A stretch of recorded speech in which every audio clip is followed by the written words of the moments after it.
No. Yeah, all of it. No. All of it. I know. So, please explain to everyone why you're playing them. Oh, I just played an arena in front of 25,000 people. How was it? It was good. In Germany? In Germany. How was Germany? Germany was great, thank you. Lovely. Yeah, but we're back from Germany, so we're not talking about Germany anymore. We're talking about Paul Reed Smith. Indeedy. And we are looking and all the dentists he's made so happy. Ooh, don't say that. Don't say that. No, I'm a true advocate of Paul Reed Well, Smith. the thing is, right, people joke about the dentist thing. They do. About how, they just hang on walls. But I really like PRS guitars. All you have to do is look at people like Simon McBride or Bernie Marsden and all these guys that are, I'm only saying two people because those are the two people, Mike Tremonti, those are the Miles Kennedy. They sort of slowly come into my head as I talk about it. But there is a plethora of absolute monster players that obviously play, John Mayer, obviously play PRS guitars that are proper rock, shred, metal, blues, jazz players. Do you know what I mean? There's a massive amount of them. I mean, for me, when I pick them up, it just screams like quality. They're always really well made. For some strange reason, these guitars, like Music Man guitars, they're all on that upper echelon of sort of product quality. Yeah. But as is the price point. Yeah, but the weird thing is, right, for me, is that no one says anything like, for example, nobody picks up a £5,000 Music Man Majesty that I've got in that case over there and goes, oh, only dentists buy that. Do you know what I mean? Like, nobody picks up that £2,299 Luke over there, or that £3,000 six-string Majesty sat there, or the £2,500 St. Vincent Sparkle Finish. So what is it about PRS? Who knows? I genuinely have it's like there's a stigma attached to them that, like, non-players play them. Yeah. But, like, you've got people like colleagues of ours like Dave who sits out there who's a proper, like, pub gigging, working man's club gigging guy, and he only plays PRS guitars. Well, you do see them now and again in those scenarios. And you you're do. Like, oh, it's like a surprise, right? Yeah, you're like, oh, it's a PRS. Yeah. Which I always find funny. It must be because, they're capable of doing everything. Yeah. But I've never understood. I guess I was like born, as soon as I came into the guitar shop, started working like 9 years ago, I was like I learnt that it was that sort of guitar for people, and I don't know why there is that stigma attached to a Paul Reed But then I Smith guess guitar. every brand has some kind of stigma. Has some sort of, like, Gretsch is like the whole rockabilly thing. Like, you can, do you play rockabilly? And you're like, no. Yeah. Strats. Do you only play Jimi Hendrix? Yeah. So there is everything there is something for everything. But the whole PRS thing is like not to do with the style of playing. It's like the type of person you are. Which is dentists, apparently. Apparently so. So we have a couple of guitars here. Yeah. What we're not doing is a versus. Yes. What we are doing is asking the question: should we buy a PRS Private Stock over like a production-made USA guitar? Yeah, because what you have there is £8,000. And this is what, 3.5? 3.5. And that's a super rare. What do you say? One of 80. 1 of 80. Yeah.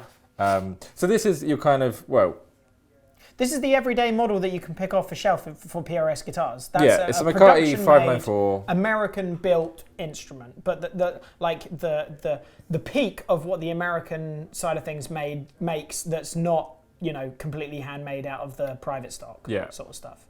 And it's what you'd expect. It's mahogany, maple, rosewood. Yeah. Which is everything you'd expect. Yeah, it's that whole classic mid-range forward LP style guitar. So we are asking, is that any better? But I mean, the first thing to kind of notice is it's kind of made of the same stuff. So that's where we're on the same sort of vibe here, but there's the woods are different. Only for the reason that in terms of the specs, so because there's just withholding so much information, I've got it on my phone here. It's a curly maple top. It's a mahogany back. It's a figured mahogany neck, and you should see this. So I've never really seen mahogany with like a flame in it before.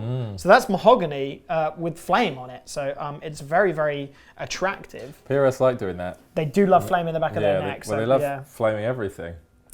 Madagascan rosewood fretboards and veneers, so like on the headstock and stuff like that. Solid shell red abalone birds and headstock eagle.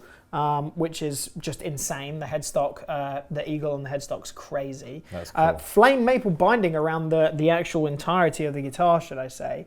It's finished in a very thin nitro, honey gold, with a dark cherry burst finish. Weather checking will happen over time, so basically it will start to check over time because it's a nitrocellulose. 5815 pickups, private stock hard case, which is like, you can't see it, but it's actually a very, very attractive hard case. So just quickly, where this comes into effect, the whole Graveyard thing, PRS guitars were able to purchase more than 150 curly maple tops from the outskirts of a graveyard on top of a mountain in the east coast of the USA. Oh, is that why it's called that? That's why it's called the Graveyard. The gravestones were dated around 1884, and the trees clearly at least that old, as they were 40 feet tall and logged in 2017. So PRS bought them out. And they resemble the woods coming out of Kalamazoo in 1959. So they're saying that these tops resemble the tops from 59 Les Pauls. And I got to try a real... Yeah, I saw that on the old gram. A real 1959 Gibson Les Paul Standard. How was it? It was a moment. Was it? It was a moment. Little tear. Yeah, loads of tears from different ends. It was amazing. It was a moment. So I was super stoked. And I'd say this is way more flamey. Way more flamey. Yeah, I mean, it's, you need glasses for that one. Yeah, right? Sunglasses. But yeah, so... Okay, what are the pickups in it? So the pickups... Are they special? No, so they're 5815s, I believe. 5815 Which is what this has? So they got the same pickups in. Yeah, because it's the same guitar. It's a McCarty. It's a 22 fret. It just has all the tweaks. But it's a very, very special McCarty. Private stock 7503 on the 7th, on the 24th of the 7th month, 2018. You're saying it's like the master-built Fenders, right? Basically, it's a completely handmade guitar. So it's not like a production value that some of these have. This is a completely handmade by like a very, like one person or a very select small amount of people. Signed off by the guys from the private stock, one guy from the private stock, and hand signed by Paul Reed Smith. Okay. So whereas these guitars are not signed at all. Not signed. They're just serial numbered. The PRS. So they're not signed. This one, as you can see, maybe is signed by the Paul. By the Reed. By the Reed himself. Smithy! Good old Smithy! So it's, so what we're trying to coagulate is... Good word. It's not the right use, but I'm using it anyway. What we're trying to figure out is whether or not you should buy this at £8,000 or you should buy basically what this is glorifying, the standard McCarty 594. And the only way we're going to find it out is by you fiddling on Fiddle. them. Do you want to do this one first? Ooh, Fiddle McGee, Fiddle McGum. If there's like a noticeable, and take that, and it goes, Okay, so weight, this is heavier, I think. You think that's heavier? A little bit heavier. I thought this was heavier. Ooh, sidewinders. So, same pickups, same switching, coil taps. What are you playing through? I'm playing through a Mesa Boogie Mark V. Very, very cool. Sounds great. Here we go.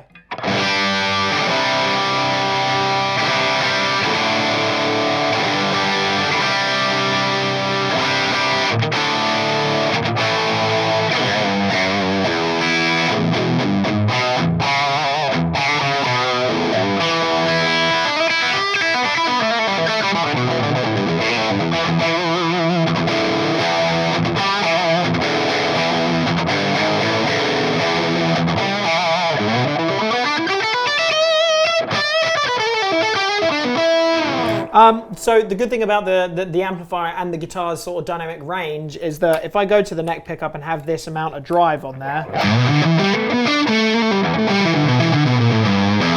if I back off on the volume, bring it up slightly, I've got myself a decent clean sound.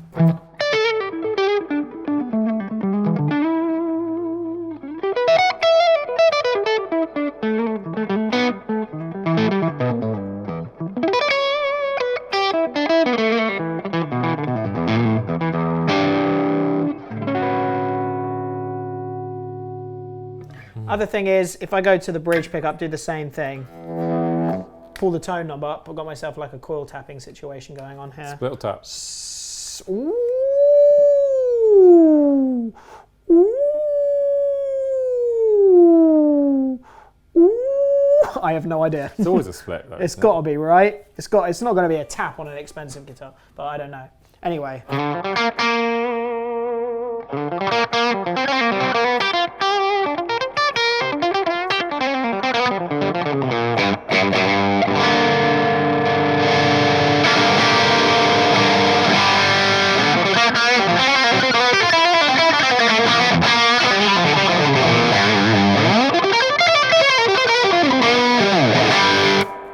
Cool. So incredibly dynamic guitar. So how is it? Like, how does that play? Are you enjoying it? You feel good? yeah, I mean, if I was going to buy a PRS, it would be a McCarty. Only because it's the whole custom sort of 22 vibe. It's a 22 fret, same sort of scale length as a Les Paul sort of thing. You know, it has that sort of vibe and everything like that. So it would be this guitar that I would get anyway. So let's check out. Would it be this guitar? Not that. Or would it be this oh guitar? well, you know. What is it? 8? 8 and a bit. But is that the collector value? You know, is that the value that you pay because it's a private stock, because it's going to be one of one? I mean, in terms of 80 of them were made worldwide, but usually private stock guitars are like, you know, like a one-off sort of situation. Yeah. So are you lessening, or are you gaining? But that makes, because a lot of the private stocks that I said, for instance, when we had the PRS evening, Woody brought along 3 private stock model guitars, and they were like 12, 13,000. Oh, really? Yeah, not 8,000. So is this more affordable because there's 80 of them? Yeah. And are those more expensive because there's one of them? Yeah, yeah. So it's the collector's value as well. This sounds brighter. What are you on? Slightly bridge, full pelt. Okay.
No, I hate to say it because it's made of the same stuff, but it does sound better. It does sound better. It does sound better. It does. Why? I don't know. Or is it?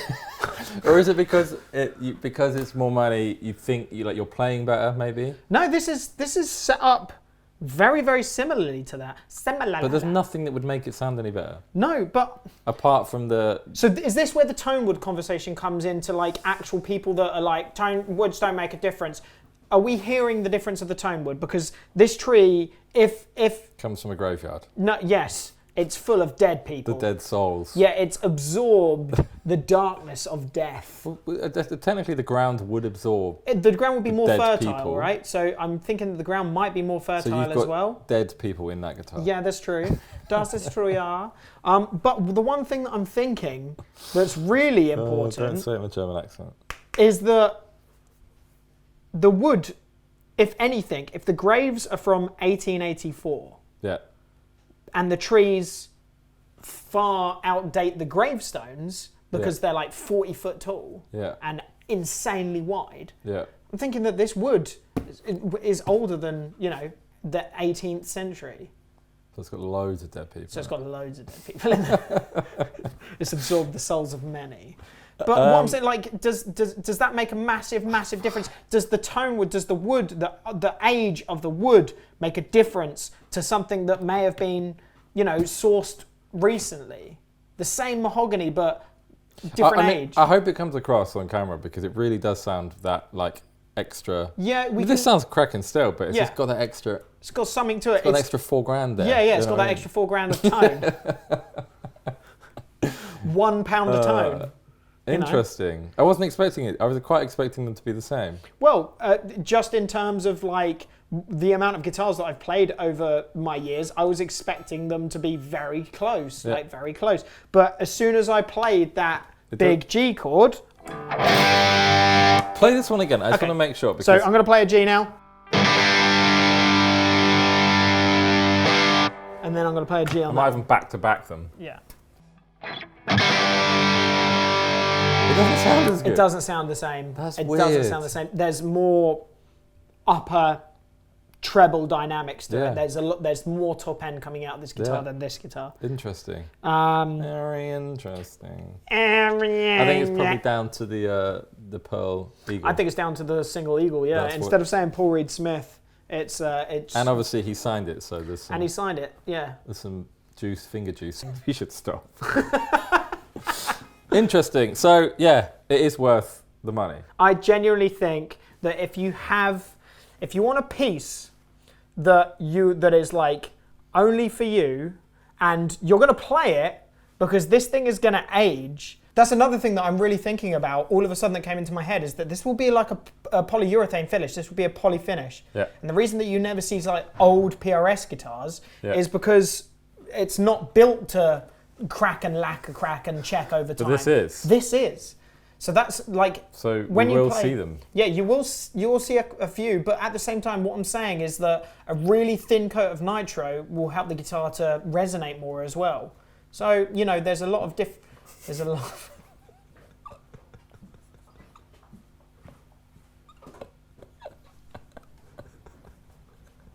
not even like 2 seconds, like not even like. Give us a shout when you want me to make no noise. So I think that it's going to make a real big difference because a really, really skinny, really thin lacquer amount on the guitar is not only going to age it a lot faster due to your sort of sweat and playing it and all that sort of stuff and just time, but other than that, it's a super thin amount of lacquer, so it's going to allow the body to resonate more as well. Yeah.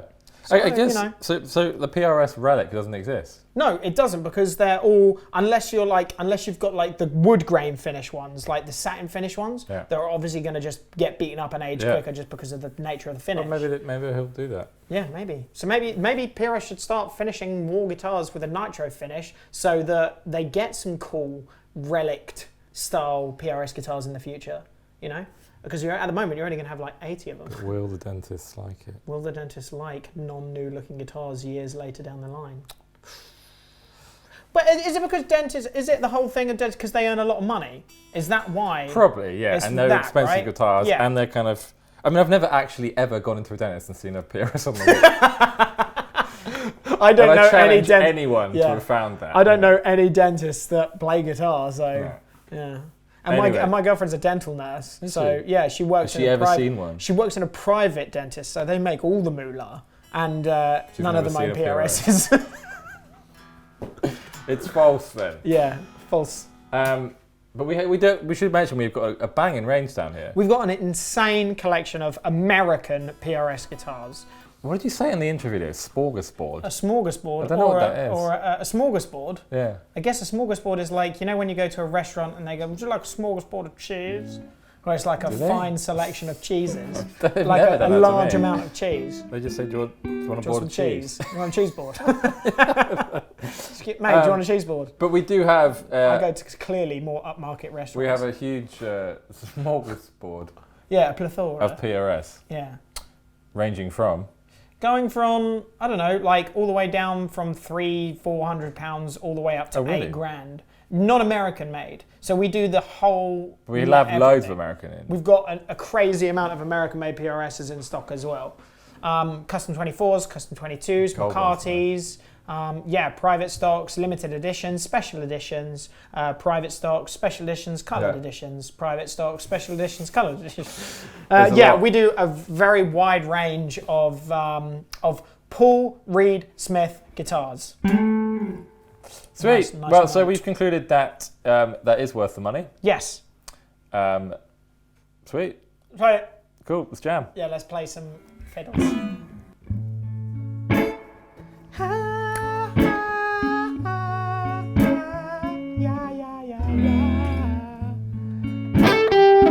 Wrong fucking note. Here we go.